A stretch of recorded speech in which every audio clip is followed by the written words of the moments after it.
Hello everyone, আসসালামু আলাইকুম। আশা করি সবাই অনেক ভালো আছেন, সুস্থ আছেন।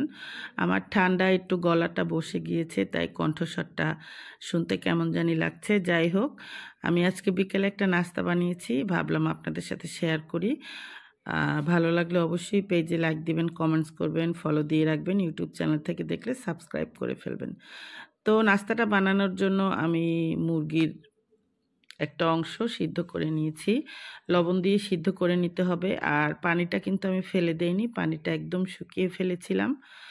তো সিদ্ধ করার পর আমি হাড় থেকে মাংসটা আলাদা করে মাংসটাকে একদম ঝুরা ঝুরা করে নিয়েছি। এরপর ধনেপাতা কুচি, পেঁয়াজ কুচি আর কাঁচামরিচ কেটে রেখেছি, সেটা এই মাংসের সাথে অ্যাড করে দিব। আর মরিচটা আপনারা আপনাদের স্বাদ অনুযায়ী নেবেন। তো সবগুলো মাংসের মধ্যে অ্যাড করার পরে আমি কিন্তু আলুও সিদ্ধ করে নিয়েছি। আর এখানে নতুন আলু নিয়েছি, সাথে কাঁচামরিচ সিদ্ধ করেছি। লবণ দিয়ে আলুটা সিদ্ধ করে তারপরে আলুটাকে এভাবে চটকিয়ে নিতে হবে। জাস্ট আমরা আলু ভর্তাটা যেভাবে বানাই সেভাবেই করে নিতে হবে। তো আলুটা সিদ্ধ করে কিন্তু আমি সেই মাংসের সাথেই অ্যাড করেছি।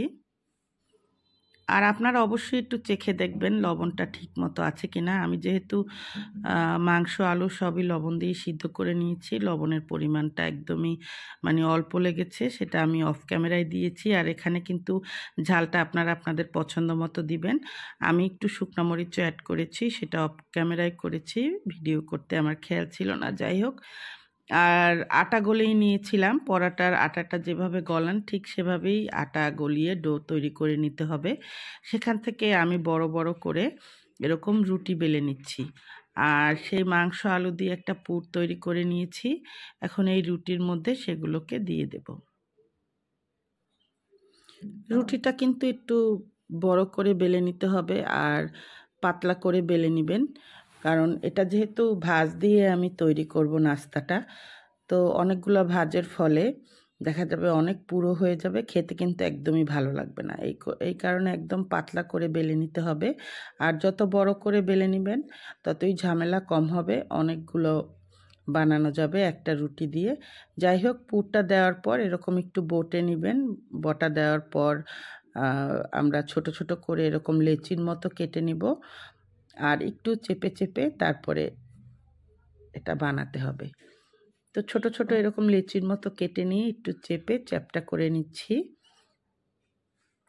তো এভাবে প্রায় 3টা রুটির মধ্যে আমি পুরগুলো দিয়ে সবগুলো নাস্তা তৈরি করেছি। আর এই নাস্তাটার কী নাম আমি জানি না, এটা আমার নিজের আইডিয়া থেকে তৈরি করেছি। যদি আপনাদের ভালো লাগে অবশ্যই বাসায় বসে আপনারা ট্রাই করবেন। এটা কিন্তু খেতে ভীষণ মজা ছিল। আর এভাবে যদি একটু বেশি করে বানিয়ে নিতে পারেন তাহলে কিন্তু আপনারা ডিপ ফ্রিজে সংরক্ষণ করেও খেতে পারবেন।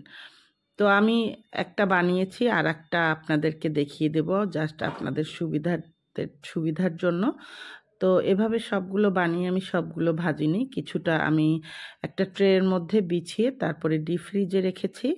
যেমন একদিনের মতো রাখলে পরের দিন দেখা যায় একটু বরফ হয়ে শক্ত হয়ে যাবে, তখন একটা এয়ারটাইট বক্সে আমি এগুলোকে রেখে আবারও ডিপেই রেখে দিব। যখন খেতে ইচ্ছে করবে তখন বের করে আমি তেলের মধ্যে ভেজে তারপরে খেয়ে নিব। এতে দেখা যায় প্রতিদিন নাস্তার ঝামেলাটা থাকে না। আর বাসায় যদি ছোট বাচ্চারা থাকে, কোনো না কোনো নাস্তার প্রয়োজন হয়। আর বাচ্চারা কিন্তু এই ধরনের নাস্তা খুবই পছন্দ করে, যেহেতু ভিতরে মাংস দেয়া আছে। তো একটা ডিম ফেটিয়ে নিয়েছি, আর ডিমের মধ্যে চুবিয়ে আমি এগুলোকে ভেজে নেব। আর তেলটা একটু বেশি করে দিতে হবে, আর তেল হালকা গরম করে তারপরে দিবেন। বেশি গরমের মধ্যে দিলে দেখা যাবে যে উপরের অংশটা পুড়ে পুড়ে গেছে, ভিতরটা কিন্তু ওরকম মচমচে হয়নি। তো ভিতরে যেহেতু আলু সিদ্ধ করা তারপরে মাংসও সিদ্ধ করা, তাই ভিতরটা একটু জুসি জুসি থাকবে আর উপরের অংশটা কিন্তু একদম মচমচে হবে। আর এটা খাবারের সময় খুবই ভালো লাগে, যেহেতু ভিতরে মাংস দেওয়া, চাবানোর সময় দাঁতের মধ্যে মাংসগুলো পড়ে, খুবই ভালো লাগে। আর ছোটরা তো খুবই পছন্দ করবে। আপনাদের ভালো লাগলে আপনাদের কাছে রিকোয়েস্ট থাকবে বাসায় একবার হলেও ট্রাই করবেন। আর বেশি করে বানিয়ে রেখে দিবেন, যাতে পরবর্তীতে খেতে ইচ্ছে করলে আপনারা চটজলদি নামিয়ে ভেজে খেতে পারেন। তো সবগুলো আমি গোল্ডেন কালার করে ভেজে নেব।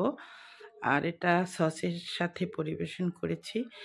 বাসার সবাই খুবই মজা করে খেয়েছে, সবাই খুব পছন্দ করেছে। আশা করি আপনাদেরও ভালো লেগেছে। তো ভালো লাগলে অবশ্যই পাশে থাকবেন। সবাই অনেক ভালো থাকেন, সুস্থ থাকেন। সবার জন্য অনেক অনেক শুভকামনা। আমার জন্য বেশি বেশি করে দোয়া করবেন।